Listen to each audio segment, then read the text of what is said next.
ఎంతటి త్యాగానికైనా పోరాటానికైనా సిద్ధమని ఏపీ కాంగ్రెస్ అధ్యక్షురాలు వైఎస్ షర్మిల అన్నారు.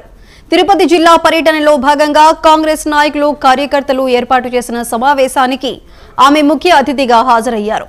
వైఎస్ఆర్ జగనన్న పాలనకు ఆకాశం పాతాళానికి ఉన్నంత తేడా ఉందన్నారు.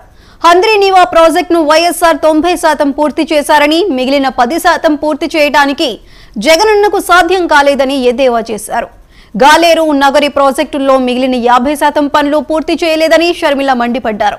మరి జగన్ రాజశేఖర్ రెడ్డి వారసుడు ఎలా అవుతారు? మాట తప్పిన జగన్ ప్రజలకు ఏం జవాబు చెబుతారు అని షర్మిల ప్రశ్నించారు. బీజేపీపై కూడా షర్మిల విమర్శలు గుప్పించారు. రామ మందిరం కట్టిన మోదీ తిరుపతిలో ఇచ్చిన మాట తప్పారని, ఏపీలో మోదీ కేడీగా నిలిచిపోయారని ధ్వజమెత్తారు.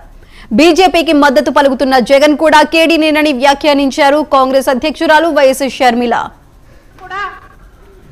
వెన్నుపోటు కాదు కదా, మన కడుపులో పొడిచినా కూడా ఇప్పుడున్న అధికారంలో ఉన్న వైసీపీ పార్టీ అయినా, ప్రతిపక్షంలో ఉన్న టీడీపీ పార్టీ అయినా మొత్తం మోడీకే ఉడిగలు చేస్తున్నారు, వారికే బానిసలయ్యారు. ఎందుకు అని అడుగుతున్నాం. ఇటు జగనన్న గారైనా అటు చంద్రబాబు గారైనా ప్రజలకు సమాధానం చెప్పాల్సిన అవసరం లేదా అని అడుగుతున్నాం. మోడీ మనకు ఏం చేశాడని మీరు బానిసలయ్యారు?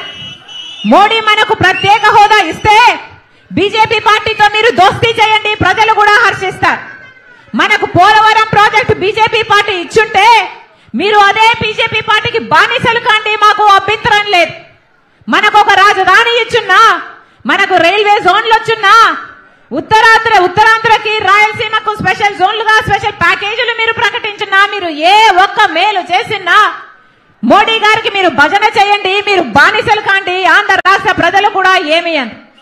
ఒక్కటంటే ఒక్క మేలు చేసిందా బీజేపీ పార్టీ? ఒక్క రకంగా కూడా బీజేపీ పార్టీ మేలు చేయకపోతే మరి ఇటు జగనన్న గారైనా అటు చంద్రబాబు గారైనా ఎందుకు బీజేపీకి బానిసలుగా మారారో ఆంధ్ర రాష్ట్ర ప్రజలకు సమాధానం చెప్పాలి.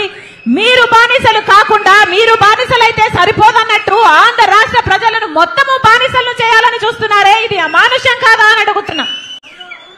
ఇది దేశంలో ఎక్కడా జరగలేదు. బీజేపీ పార్టీ ఒక్క ఎమ్మెల్యేని గెలుచుకోకుండా, ఒక ఎంపీని గెలుచుకోకుండా ఆంధ్ర రాష్ట్ర ప్రజలు రాజ్యం ఏలుతున్నది ఎవరు? BJP party. ఈ బీజేపీ పార్టీకి ఈ రెండు పార్టీలు బానిసలయ్యాయి కాబట్టే ఈరోజు ఆంధ్ర రాష్ట్రం బీజేపీ వశమైపోయింది, బీజేపీ కైవశమైపోయింది. వీళ్లకు ఏమీ చెయ్యకపోయినా సచ్చినట్టు మాకే ఊడిగలు చేస్తారు అని బీజేపీ పార్టీ అనుకుంటుంది కాబట్టే ఈ రోజు మనకు ఒక్కటంటే ఒక్క మేలు కూడా చేయలేదు బీజేపీ పార్టీ. మరి